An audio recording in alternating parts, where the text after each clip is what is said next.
تخيل تصحى في يوم عادي تلاقي حياتك كلها اتشقلبت بسبب مكالمة مع حد من 25 سنة فاتوا. فيلمنا النهارده هيلعب في دماغك ويخليك تفكر لو قدرت تغير الماضي هل فعلا هتبقى حياتك احسن ولا كل حاجة هتتلخبط اكتر بين زمانين مختلفين. ام بتحاول تنقذ بنتها لكنها بتلاقي نفسها محبوسة في واقع غريب، كل قرار فيه بيدفعها لثمن غالي. مستعد للرحلة؟ قبل ما نبدأ فيلم النهارده ما تنسوش الاشتراك وتفعيل الجرس علشان يوصل لكم كل جديد هينزل. وقبل ما نبدأ فيلمنا صلوا على النبي يا ابطال. بنبدأ فيلمنا وبنشوف ان هيئة الارصاد بتحذر من الجو وان في امطار لمدة 72 ساعة، وفي نفس الوقت ده بنشوف ولد اسمه نيو قاعد بيتفرج على الاخبار وباين عليه انه مهتم بالموسيقى والغنى، ومامته دخلت عليه وبتقول له انه يهتم شويه بالدراسه وانه ما يتاخرش على المدرسه وانها ماشيه. وبعد كده بتركب عربيتها وفي نفس الوقت ده بنشوف واحده جوه العربيه بتشرب حاجه، وبنرجع بعدها لنيو وهو قاعد في البيت سمع صوت غريب من البيت اللي قدامه فبيقرر يروح يشوف فيه ايه، وبنلاقيه دخل البيت وبدا يلاحظ ان في اكل على السفره وبيدور على الصوت اللي سمعه لحد ما بيشوف جارته وقع على الارض وسايحه في دمها وبيحاول يفوقها. وفي الوقت ده بنلاقي جوزها نازل ومعاه سكينه، فنيو طلع يجري بسرعه وعربيه خبطته والناس بتتلم حواليه.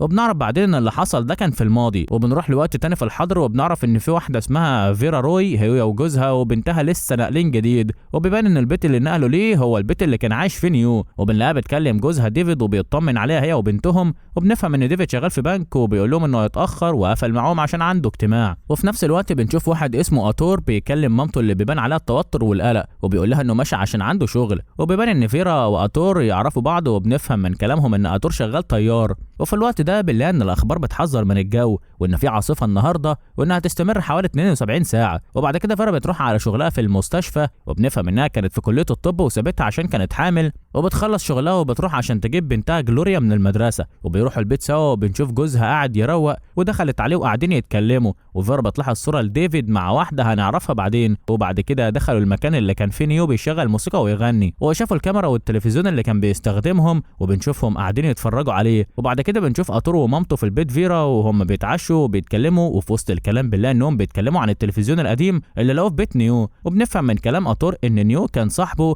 وبنلاقيه بيحكي عن ان جارهم قتل زوجته ونيو شافهم وعربيه خبطته، وبيبان ان مامته اتوترت من الكلام وقالت لاتور انه يبطل كلام. وبعدها بنشوف ديفيد بيبان انه مهتم بالقضيه وبيقرا عن خبر، وفي نفس الوقت دخلت عليه فيرا ولقيته قاعد يحلل اللي حصل وبتساله ليه مهتم بالموضوع. وبعدها بنشوف ان بسبب العاصفه الارسال شغل التلفزيون وفيرا صحيت عشان تطفيه، لكن بتشوف حاجه غريبه وان التلفزيون مشغل فيديو لنيو من غير ما تحط الشرايط بتاعته. وبنفهم ان التلفزيون ده قادر يوصل بالماضي وان فيرا شافت نيو في نفس اليوم اللي كان هيموت فيه، وبنلاقيها بتحذره انه ما يطلعش لانه هيموت لو طلع، وهو ما كانش مصدق اي حاجه من كلامها. وحكت له الكلام اللي كان اتور صاحبه وحكاها ليهم في العشاء وفضلت تحذره انه ما يطلعش. وبعد كده الارسال قطع ونيو اجري بسرعه خرج بره البيت لكن ما راحش. وبنلاقيه تاني يوم بيحكي لمامته انه في واحده من المستقبل اتكلمت معاه عن طريق التلفزيون. وفي الوقت ده بنرجع للمستقبل وبنشوف فيرا صحيت لقت نفسها في المستشفى وما كانتش فاهمه اي حاجه عشان الناس كانت بتناديها بالدكتوره وكل حاجه متغيره. وبنفهم ان المفروض انها هي اللي هتعمل العمليه للمريض اللي اتعمل له العمليه امبارح، وهي على وشها باين عليها علامات الصدمه والاستغراب وخرجت وسابتهم. وفي نفس الوقت في الماضي بيبان ان نيو كويس وكان مع اتور وخاله رايحين المدرسه، وبيبان ان بسبب العاصفه دي ادى ان الكهرباء تقطع وتسبب في تعطيل الحصص في المدرسه،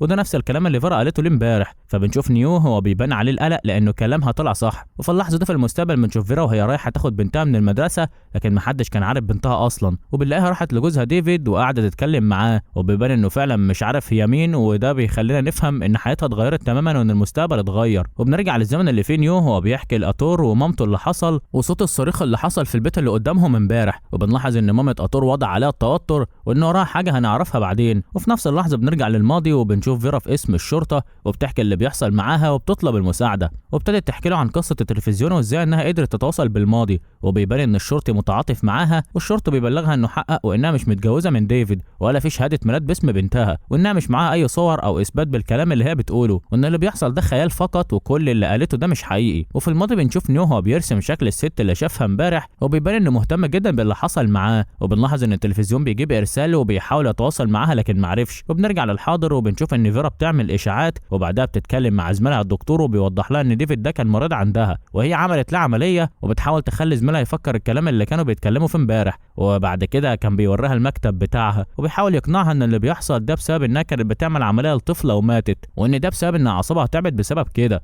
وبنشوف ان زميلها بيقنعها ان كل ده خيال، وبعدها بنلاحظ انها شافت ان العاصفه لسه شغاله وممكن يكون في تفسير تاني للي بيحصل. بتحاول تفهم ان كل حاجه بدات وحصلت معاها بسبب العاصفه، وقررت تروح على البيت اللي كانت عايشه فيه هي وبنتها. لكن في الوقت نفسه بنرجع للماضي وبنشوف نيو هو بيراقب جارهم اللي ساكن في البيت اللي قدامه، واول ما خرج قرر انه يدخل البيت ويعرف ايه اللي حصل، وفعلا دخل وقعد يدور على زوجة جارهم ولقاها في الحمام سايحه في دمها، وابتدى يلاحظ كل حاجه في البيت. لكن في الوقت نفسه بنشوف ان جارهم رجع البيت، ونيو حاول يخرج لكن معرفش، فقرر يستخبى تحت السرير وشاف ساعه تحت السرير هنعرف قصتها بعدين وبنلاقيها خدها. وبنرجع للحاضر وفيرا راحت على بيتها اللي كانت قاعده فيه مع بنتها وجوزها، بس الغريب ان الباب كان شكله مكسور، بس هي ما اهتمتش وبنلاقيها دخلت وبتلاحظ البيت وبتدور على النت على الحادثه اللي حصلت مع نيو، واكتشفت ان دي روايه. وبعدها بنلاقي ان صاحبه البيت بتدخل عليها وكانت عايزه تضربها، لكن حاولت تفهمها اللي بيحصل معاها وتسالها على التلفزيون والكاميرا. وبنلاحظ ان فيرا شافت صوره ديفيد مع صاحبه البيت وكده فهمت انهم متجوزين، ودي كانت نفس الصوره اللي شافتها معاه لما سالته مين دي، وعرفت انه كده متجوز الست اللي معاه في الصوره. وبعد كده حاولت انها تطلب مساعدته لكن كان خايف منها وقال لزوجته تتصل بالشرطه. وفي الوقت اللي كانت بتحكيه بسبب العاصفه الكهرباء قطعت والشرطه كانت وصلت، وفيرا حاولت تهرب وبنلاقيها دخلت تستخبى من الشرطه في البيت اللي قدامهم. في نفس الوقت ده بنشوف الشرطي بيسال عليها في بيت الجيران اللي فيه انجل وكلارا مامة اتور،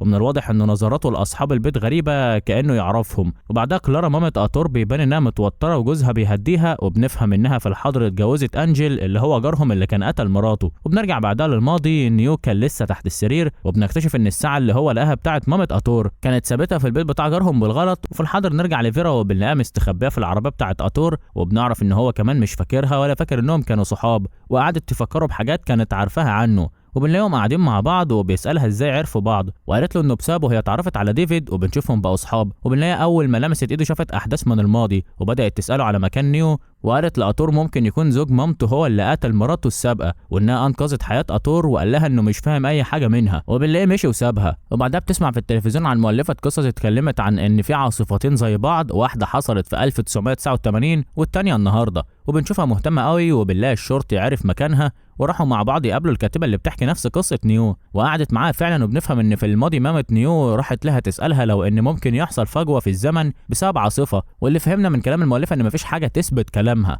ونفهم منها ان العاصفه كانت جسر بين الماضي والحاضر، ولو انتهت فهي هتفقد طريقه التواصل. عشان كده قررت انها تدور على التلفزيون والكاميرا ممكن تقدر ترجع حياتها القديمه. وبعد كده بنلاقيها افتكرت مكان جثه الزوجه اللي اتقتلت للشرطي، وفعلا لقوا الجثه، والشرطي بيحاول يقنعها ان تركز على حياتها دي، وبنشوفها انها ما اقتنعتش بالكلام بتاعه، وبنشوفه وهو بيهربها عشان تلحق توصل لنيو قبل مده ال 72 ساعه ما تخلص، وبيديها عنوان تروح ليه. وبعد كده بنشوف الشرطه في بيت مامة اتور عشان يقبضوا على زوجها انجل، وبنلاقي زوجة ديفيد تتصل وتبلغه باللي حصل. وبعدها بنشوف فيرا راحت للعنوان اللي الشرطي كتبه، وبنشوف انها رفضت تدخلها ولكنها دخلت بالعافيه. بنشوفها طلبت تمسك ايده وممكن تشوف ان تفتكر حاجه، لكنها استغربت انها مش عارفه تشوف اي ذكريات معاه، وقالت له انها فاكره حياه كامله عاشتها معاه ومع بنتهم، وقالت له انها عرفت هي جت المكان هنا ليه، وسالته ان هو اللي هيساعدها تلاقي نيو. قالت له ان بسبب ان هو شغال في بنك فهو اللي هيقدر يجيب لها المعلومات اللي هي عايزاها. راح قال لها ان المعلومات سريه لكنها هددته بسبب انه بيخون مراته، فقرر يساعدها. وبنروح بعدها لاسم الشرطه، هم بيحققوا مع انجل وكلارا، واخوها بيواجههم بكل حاجه هم عملوها والجريمه اللي عملها وازاي هو قتل مراته. وبنبدا نفهم اللي حصل، ان اللي قتل زوجة انجل كانت مامة اتور، لانهم اتخانقوا مع بعض ورمتها من الدور الاول في البيت والوقعه موتتها. وبنشوف ان اللي ساعد كلارا على الهروب زمان كان اخوها بهويه مرات انجل، انه زور جواز السفر بتاعها، وبيبداوا كلهم ينكروا انهم عملوا كده، لكن الشرطه اكدت على اللي عملوه. كمان وضحت ان نيو كان لقى الساعه بتاعه كلارا وقدم شهادته بكده وحكى كل حاجه. وبعدها بنرجع للماضي نعرف ايه اللي حصل مع نيو، وانه يقدر يستخبى من انجل جارهم، واخد الساعه وقدمها كدليل للشرطه. لكن انجل راح للشرطه وبلغ ان في حد دخل البيت وسرق ساعه ذهبيه، وهي الساعه اللي لقاها نيو. ما حدش صدق اي حاجه من كلامه، واتهموه انه الف القصه دي، وانه بيتخيل حاجات، حتى انه تخيل سيده من المستقبل بتكلمه من التلفزيون. وبعد كده نيو راح رجع الساعه لانجل مع الشرطه. وبنرجع للحاضر، وانجل بيحكي ان نيو ما كانش سليم عقليا، وانه اصلا ما قابلوش تاني لانهم سابوا البيت. وفي نفس الوقت ده بنشوف فيرا مع ديفيد بيحاولوا يلاقوا معلومات عن نيو او مامته. وفي الوقت ده كان الشرطي بيحكي لهم عن قصه نيو، وان ما حدش كان مصدق كلامه، وعملوا عليه اختبارات وانهم اثبتوا انه عنده اضطراب عقلي،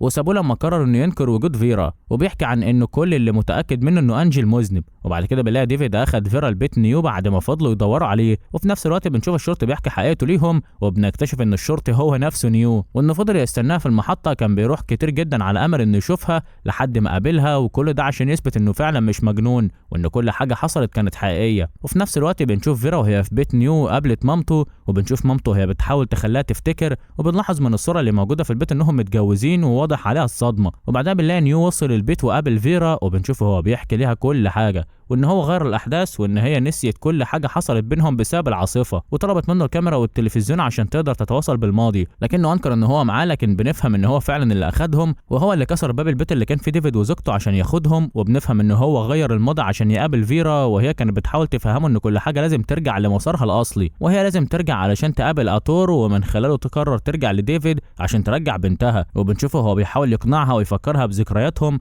ولكن هي رفضت وقالت له ينسى كل حاجه حصلت في الماضي ويعيش حياته. وبنشوفها بتقول له زي ما انا انقذتك دورك انك تنقذني، وبنلاقيها رمت نفسها من فوق المبنى، وبنشوفه هو بيحاول يرجع كل حاجه زي ما كانت، وراح مشغل التلفزيون ويقدر يتواصل بالماضي قبل ما تعدي ال 72 ساعه، وبنلاقيه بيتكلم مع نفسه من الماضي، وبنلاقيه بيسال على السيده اللي شافها وطلب منه المساعده. واخيرا بنرجع للماضي وبنفهم ان العاصفه انتهت وكل حاجه رجعت زي الاول، وفيرا بتصحى بتلاقي بنتها مش بتصدق كل اللي بيحصل، وان فعلا كل حاجه رجعت زي الاول، وواقفه بتشوف الجو، وبنلاقيها بتدور على التلفزيون بس مفيش حاجه موجوده، وبنلاقيها بتكلم ديفيد وبتساله عنهم، لكنه بيقول لها ان مفيش حاجه من الاول، وكده بنفهم ان نيو هو اللي اخفاهم. بعد كده فيرا بتشوف ان انجل وكلارا لسه احرار، وفهمت ان نيو اوفى بوعده، وبنشوفها راحت على المكان اللي انجل كان دافن فيه جثه مراته، وقعدت تدور لحد ما لقيتها وسلمتها للشرطه، وبنفهم انها بلغت عنهم، وبعدها بنلاقيها قابلت نيو باين عليها انها مبسوطه انها شافته، لكن من الواضح انه مش فاكرها، بس هي قالت له انه بس مش فاكر حاجه دلوقتي. وبعدها بنشوفه بيضحك، وبكده بيخلص فيلمنا.